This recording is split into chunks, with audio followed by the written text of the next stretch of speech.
আবার চাঁদে মানুষ। ফেব্রুয়ারিতে নাসার মহাকাশ অভিযান সেই রাস্তা খুলতে চলেছে। মিশন আর্টেমিস 2 10 দিনের জন্য মহাশূন্যে নিয়ে যাবে 4 মহাকাশচারীকে।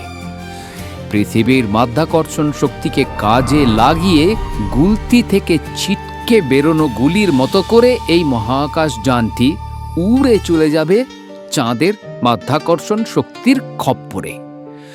আর চাঁদের চারপাশে ঘুরপাক খেয়ে আবার সেই একই কৌশলে চাঁদের মহাকর্ষ শক্তিকে ব্যবহার করে ফিরে চলে আসবে পৃথিবীর দিকে।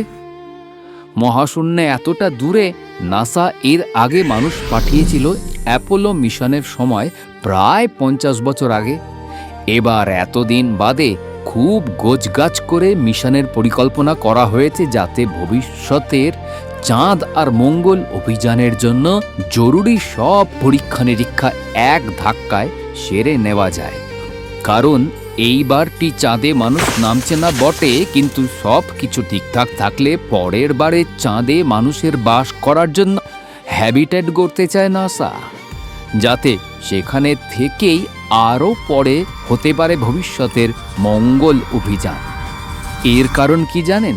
কারণটা হলো পৃথিবীর তুলনায় চাঁদের অভিকর্ষ কম বলে রকেট উড়বে কম জ্বালানিতে।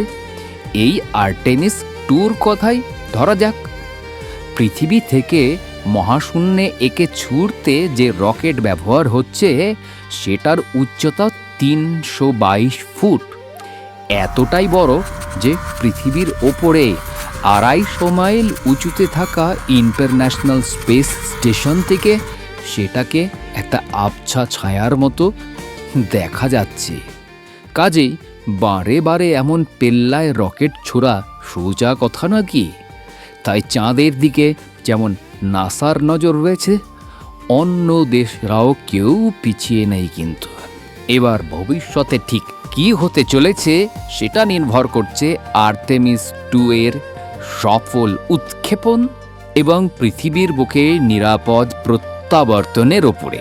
মানুষের মহাকাশ অভিযানের ইতিহাসে একটা নতুন অধ্যায় শুরু হওয়া আর কিছু দিনের অপেক্ষা মাত্র।